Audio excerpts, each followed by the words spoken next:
Hi friends, எல்லாரும் நல்லா இருக்கீங்களா? ஒரு வாரத்துக்கு முன்னாடி ஒரு சம்பவம் நடந்துச்சுங்க. எங்க ஊர் கோயில்ல, நாங்க இருக்கக்கூடிய ஊர்ல கோயில்ல ஃபங்க்ஷன்.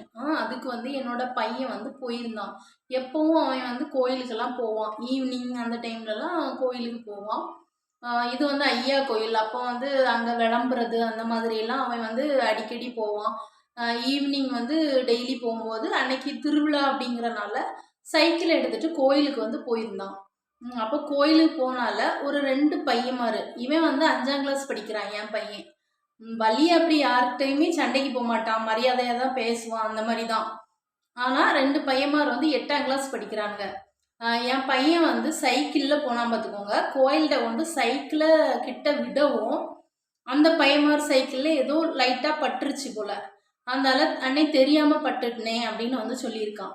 அதனால "என்னல தெரியாம பட்டு" அப்படின்னு சொல்லிட்டு என்னோட பையனை மிரட்டியிருக்கானுங்க அந்த 2 பயக்களும். அதனால இவன் ரிவர்ஸ்ல சைக்கிளை எடுத்திருக்கிறான். ரிவர்ஸ்ல எடுத்தோன்னா என்கிட்ட கேட்காம "நீ எப்படி ரிவர்ஸ்ல சைக்கிள் எடுக்கலாம்" அப்படின்னு சொல்லிட்டு ஒரு வலிய சண்டைக்கு போனது மாதிரி என்னோட பையன்கிட்ட அந்த 2 பையன்மார், அவனும் 8ஆம் கிளாஸ் படிக்கிறாங்க, என் பையன் 5ஆம் கிளாஸ் தான் படிக்கிறான். ரொம்ப ஒன்றும் அந்த பசங்க பெரிய பசங்க கிடையாது. ஆனாலும் அந்த பசங்க நல்ல சண்டைக்கு போயிருக்காங்க. அப்புறம் சரி வலிய சண்டைக்கு நம்ம இந்த இந்த இடத்துல நீ நிக்க வேண்டாம். நம்ம வீட்டுக்கு போயிருவோம் அப்படின்னு சொல்லிட்டு அவன் சைக்கிள எடுத்துட்டு வரதுக்கு ட்ரை பண்ணியிருக்கான். ஆனா அந்த பசங்க சைக்கிளையும் அவனை எடுக்க விடல பார்த்துக்கோங்க. எப்படி நீ சைக்கிள எடுத்துருவியா? அப்படி இப்படின்னு சொல்லிட்டு அவனை ரொம்ப டார்ச்சர் பண்ணிட்டாங்களாம். அதுக்கப்புறம் ஒரு டைம் பார்த்தீங்கன்னா, சும்மா இப்படி இந்த கையில இந்த கையில இப்படி அடிக்கிறது, நாடியில இப்படி தட்டுறது, அந்த மாதிரி அவனை பயங்கரமா அடிக்க ஆரம்பிச்சுட்டானுங்க. அப்புறம் கீழே பிடிச்சு தள்ளியும் அடிச்சிருக்கானுங்க லைட்டா. அதாவது ஹெவியா அடிக்கல, சும்மா அதட்டுற மாதிரி அடிச்சுக்கிட்டே இருந்திருக்கானுங்க. அதனால இப்படி பயந்து இனி இந்த இடத்துல இருக்கக்கூடாதுன்னு சொல்லிட்டு எங்க வீட்டுக்கு வர்றதுக்கு 2 பாதை இருக்கு. ரோட்டு சைடோடு வரணும், ஒன்று தெரு சைடோடு வரணும். அப்போ ரோட்டு சைடோடு வரலான்னு சொல்லிட்டு அங்கே வந்தால் அங்கேயும் துரத்தி அடிச்சிருக்கானுங்க.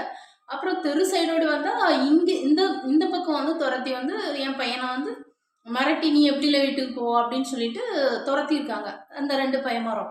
இவன் பயந்து அழுது ஒரு அக்கா அதில் நின்றுருக்காங்க. அவங்க எங்கள் வீட்டு பக்கத்தில் உள்ளவங்க. அவங்க கிட்ட சொல்லி "அத்தை அத்தை, இந்த பையன்மார் என்ன அடிக்கிறாங்க" அப்படின்னு சொல்லியிருக்கான். அதனால அவங்க சத்தம் போட்டு அந்த பையக்களை விரட்டியிருக்காங்க. அவன் என்கிட்ட "அம்மா இப்படி" அப்படின்னு சொல்லிட்டு ரொம்ப அழுது, அவன் லேசில் அழமாட்டான். அழுது என்கிட்ட ரொம்ப இது பண்ணான். அதனால நான் என்ன பண்ணேன்னு தெரியாமல் என்னோட ஹஸ்பண்டுக்கு ஃபோன் பண்ணி வர சொல்லிட்டேன். வர சொல்லி நானும் வரட்டுமான்னு கேட்டேன். அப்புறம் என் ஹஸ்பண்ட் அவனை வண்டியில் ஏற்றிட்டு அங்கே போய் கேட்க போனாங்க. கோயிலில் ஃபங்க்ஷன் நடந்துட்டு இருந்துச்சு. அதனால அங்கே எதுவும் பெருசாக கேட்க முடியல. அந்த பையனை பார்த்து சத்தம் போட்டுட்டு வந்துட்டாங்க.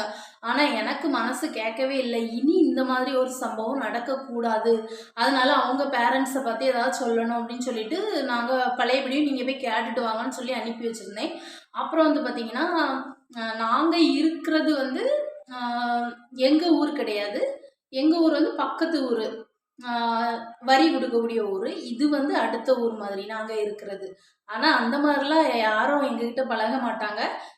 எல்லாரும் எங்ககிட்ட அன்பாக தான் இருப்பாங்க. எந்த இதுவும் கிடையாது. அந்த ஊர் இந்த ஊர் அந்த மாதிரி எந்த பிரச்சனையுமே கிடையாது. ஆனால் அங்கே உள்ள பெரிய ஆட்கள், ஊர் தலைவர் அந்த மாதிரி அவங்ககிட்ட இந்த மாதிரியான இந்த சின்ன பசங்க என் பையனை போட்டு விரட்டியிருக்காங்க அப்படின்னு சொன்னோன்னே, சரிடே சின்ன பசங்க சண்டையை நீ பெருசாக எடுக்காத விட்டுரு அப்படின்னு சொல்லிட்டு விட்டுட்டாங்க. இருந்தாலும் நாங்கள் சொல்லி முடிச்சுட்டு வந்தோம். நான் இந்த விஷயத்தை எதுக்காக சொல்கிறேன் அப்படின்னா, விருதுநகர் மாவட்டம்னு ஒரு மாவட்டத்தில் எந்த இடங்கிறது எனக்கு மறந்துட்டு, அன்னைக்கு டிவியில் ஒரு நியூஸ் பார்த்தேன். அந்த நியூஸில் 2 சின்ன பையன்மாரு, அவங்கள கொஞ்சம் பெரிய பசங்க தான், நல்லா கொஞ்சம் ட்ரிங்க்ஸ் அந்த மாதிரி அடிச்சிருப்பாங்கன்னு நினைக்கிறேன். அந்த பசங்களை அடி அடி அடி அடின்னு அடிக்கிறாங்கப்பா. பாவம், அதை பார்க்கும்போது அந்த மனசு ரொம்ப வேதனையாயிட்டு, அது நடக்கும்போது பார்த்தீங்கன்னா என்னோட பையனுக்கு நடந்ததை எனக்கு ஞாபகம் வந்துச்சு.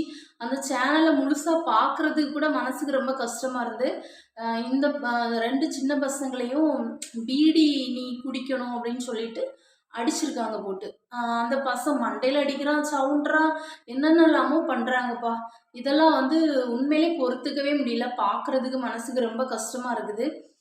பேரண்ட்ஸ் இந்த பிள்ளைங்களை வளர்க்கும் போதே பார்த்தீங்கன்னா, நல்ல ஒழுக்கத்தை சொல்லி கொடுத்து, எல்லாருமே சொல்லி கொடுத்து தான் வளர்ப்பாங்க. இருந்தாலும் நம்ம வந்து பார்த்து தான் வளர்க்கணும். இந்த மாதிரி கெட்ட பழக்கங்கள் எதுவுமே பழகக்கூடாது. யாரையுமே இந்த மாதிரி டார்ச்சர் பண்ணுறது, அடிக்கிறது, இதெல்லாம் வந்து பேரண்ட்ஸ் வந்து கண்டிப்பாக சொல்லி கொடுத்து வளர்க்கணும். அந்த 2 பசங்களுமே பாவம். அவங்கள நீ பீடி குடிக்கணும் அப்படின்னு சொல்லிட்டு அந்த பசங்களை போட்டு அடிக்கிறாங்க. அண்ணா அண்ணா விடுங்கண்ணா வலிக்குது அப்படின்னு சொல்லிட்டு அந்த பசங்க அழுறாங்க. ஆனாலும் விடுற மாதிரி தெரில. எனக்கே ஏதாவது பெரியவங்க அந்த பக்கம் வந்துட மாட்டாங்களா, காப்பாற்றிட மாட்டாங்களா அப்படின்னு தான் தோணுச்சு. அந்த வீடியோ தான் அந்த 2 நாளைக்கு முன்னாடி தான் நான் டிவியில் பார்த்தேன் பார்த்துக்கோங்க. நான் இந்த விஷயத்தை எதுக்காக சொல்கிறேன் அப்படின்னா, நம்ம பிள்ளைங்களுக்கு சின்ன வயசுலேயே பார்த்தீங்கன்னா இந்த மாதிரி உடம்பை பலப்படுத்துறதுக்கும் மனசை பலப்படுத்துறதுக்கும் நம்ம வந்து கராத்தே, அந்த மாதிரி சிலம்பம், இந்த மாதிரி கிளாஸுக்கு நம்ம விடணும். யோகா இந்த மாதிரியும் விடலாம். விட்டோம் அப்படின்னா அந்த பசங்களுக்கு வந்து பார்த்திங்கன்னா மனோபலமும் வரும். அதே இது நமக்கு உடம்புலேயும் அந்த பசங்களுக்கு பலம் கிடைக்கும். அவங்க வந்து இப்போ டைரெக்டாக 2 பசங்க வந்து இவங்கள தாக்குறாங்கன்னு வச்சுக்கோங்க, அதை வந்து எப்படி தடுக்கிறது அப்படின்னு சொல்லிட்டு அங்கே நிறைய இதெல்லாம் சொல்லி கொடுப்பாங்க. அதாவது சும்மா தட்டுறது அந்த மாதிரிலாம் சொல்லி கொடுப்பாங்க. கையை வச்சு எப்படி தட்டுறது. இப்போ சிலம்பம் கிளாஸுக்கு என் பையன் வந்து போயிட்டு இருந்தான். ஆனால் அவனுக்கு வந்து ஹெவியாக அங்கே ஒர்க் அவுட், அதாவது எக்ஸசைஸ்லாம் பண்ண கொடுக்குறனால அவன் வந்து அது உடம்பு வலிக்குதுமா போகலன்னு சொல்லிட்டான். ஆனால் கண்டிப்பாக இந்த மாதிரி கிளாஸுக்கு இனி விடணும் அப்படின்னு நாங்கள் நினச்சிருக்கோம். ஏன்னா விடும்போது தான் அந்த பசங்களுக்கு வந்து ஒரு தைரியம் வரும். எந்த இடத்துலையும் முடியாட்டாலும் எதிர்த்து நிற்கக்கூடிய ஒரு தன்மை கிடைக்கும்.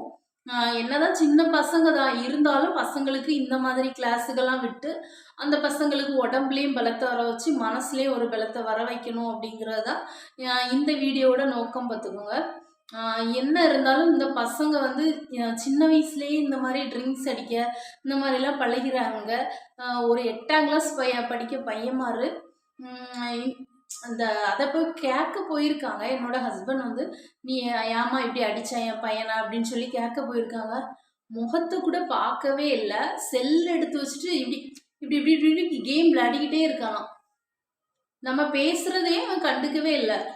அந்த அளவுக்கு இருக்காங்க. ஒரு பெரியவங்க வந்து பேசுகிறாங்க, சரி நம்ம அவங்க பசங்களை அடிச்சிட்டோம், பையனை வந்து அடிச்சிட்டோம், நம்ம வந்து அதுக்கு பதில் சொல்லணும், அந்த மாதிரி பேசிக் மேனர்ஸ் கூட அந்த பையனுக்கு இல்லைப்பா. அந்த மாதிரி இருக்கிறாங்கப்பா.